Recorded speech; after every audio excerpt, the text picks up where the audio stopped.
Hi, I'm Mike Beliveau, and today I'm back here at the West Shore Sportsmen's Association. And what I want to do today is take another look at a classic American television show of the 1950s. And it was not one of the iconic, tremendously popular shows. It only ran for 2 seasons.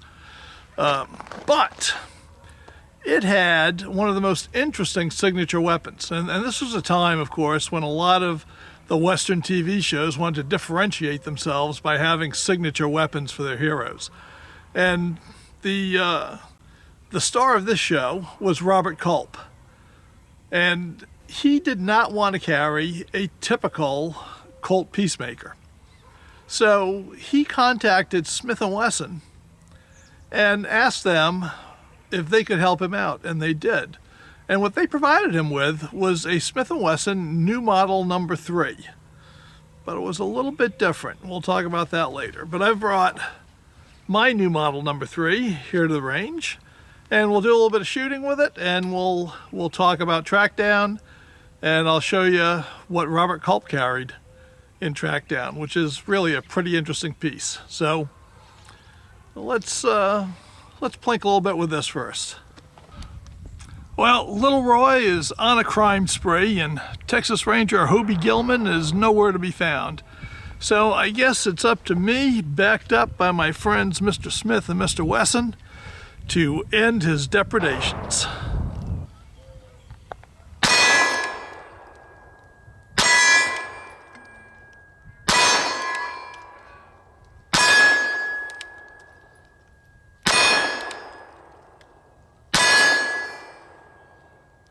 Well, Trackdown was not one of the tremendously popular westerns of the era. It was no Gunsmoke or Bonanza.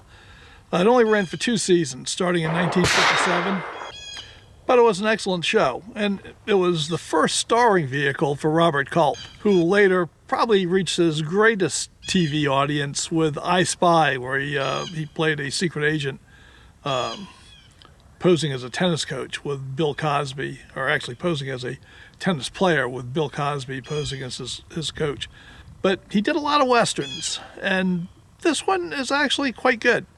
He plays Hobie Gilman, a Texas Ranger who travels about the state righting wrongs.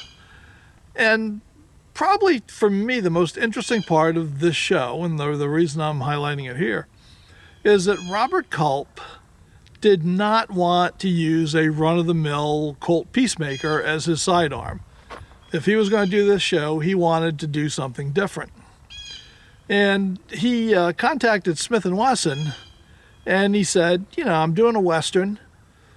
What could you fix me up with that would be appropriate to the era, that would be a little bit different and pretty cool? And Smith & Wesson fixed him up with a new model number 3. And that was basically the culmination of their evolution of their number 3, starting with the Smith & Wesson American and going to the Schofield, and then finishing up with the new model number 3, which of course looked like this. Mine is a clone. Here's what a typical one would have looked like. And the new model number 3 was a single action. Just like the Colt single action Army, but of course, it was a top brake design, so opened to load and unload very easily. To load it, you would put it on half cock. This latch comes up, and it's a brake top gun, so it opens up right up the top, and then we can just load in each round. Now, originally, this gun would have been primarily made in .44 Russian. Mine is in .38 Special, which they were never made in, but some were made in .38 Long Colt. In fact, Theodore Roosevelt had one that he intended to take to Cuba with the Rough Riders, but then he was gifted with a revolver that was salvaged from the battleship Maine. There we go, it just closes up. And I'm going to lower it. Now, this gun has a rebounding hammer, so it's safe to carry with 6. So let's go see how it does. from my fall a year ago, particularly my right hip. And I think there's another surgery in my future on that. But it's not all bad, because I get to carry this incredibly cool cane, just like Gene Barry used when he played Bat Masterson. So, I mean, there's a silver lining for every cloud.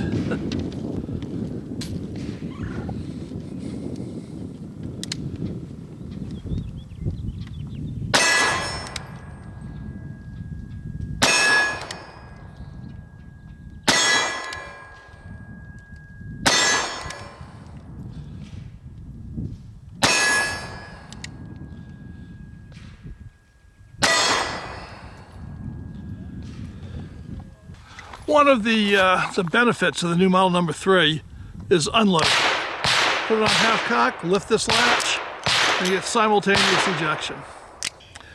Now, Smith & Wesson made a change to the new model number 3 that they sent to Robert Culp to make it more amenable to the gunfighting style of Hollywood.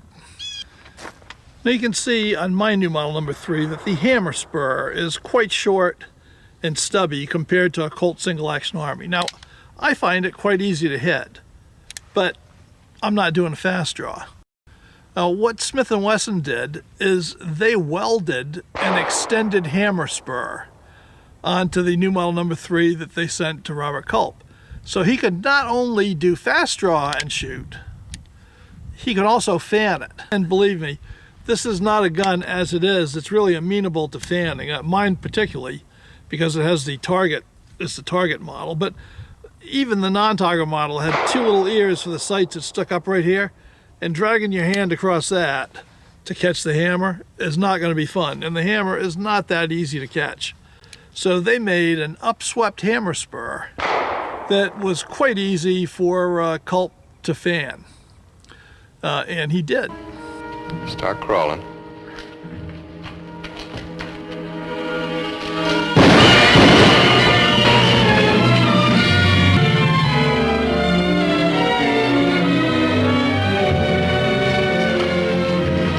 I don't know if Robert Culp bought this gun from Smith & Wesson or if maybe they presented it to him, for the publicity that he generated for him. I don't know. But the interesting thing is, he used that gun in a movie about 15 years later. It's called Hanny Calder. And if you've not seen it, you really should, if for no other reason than it stars Raquel Welch. And if you're someone my age, Raquel Welch is burned into your adolescent consciousness at like 1 million BC, I think was the movie where she wore the rabbit skin bikini. But Handy Calder, which was just a mediocre success in theaters, has gone on to become a cult classic, and it's well worth a watch. So Robert Culp stars in that alongside Raquel Welch, and he plays a bounty hunter, Thomas Luther Price, and he is armed with 2 guns, one of which is the same Smith & Wesson that he used in Trackdown.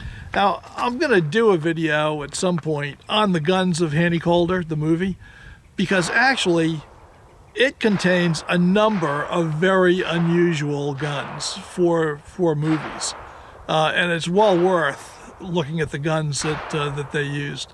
So at some point in the future, you'll see that. But at any rate, Colt must have liked this gun well enough to keep it. He had it for 15 years. And it is incredibly neat. And I am a big fan of new model number 3s. I mean, they don't replace Colts as far as my number 1 love of the cartridge guns of the era. But they are outstanding. There's no doubt about that. They are, bore axis is closer to the line of your arm, so there's less muzzle. I like the Colt single action Army better. I like the balance better. I think it draws better, it cocks a little bit faster, but I gotta say, if I'd been armed with one of these, I would absolutely not feel poorly armed. I would think that this is excellent. Since fast draw is really not a thing in the historical West, believe me, you can get this thing out and cock it fast enough to do your work, and you'd never be sorry. So Robert Culp was armed with a good gun.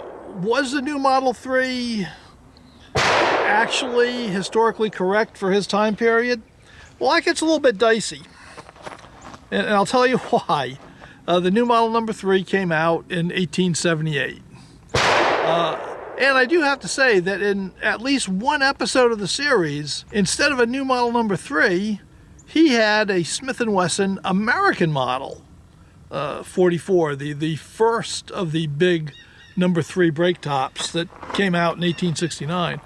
The Smith & Wesson American would have been a little more historically correct, for when the showrunners say the show was set, and where like the early episodes definitely imply that it was set, which is pretty much in the immediate aftermath of the Civil War.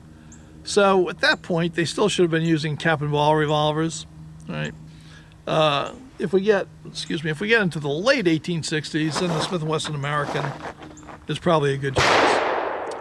So you would think that a Smith & Wesson new model number 3 like this one that came out in 1878 would be very anachronistic to Trackdown.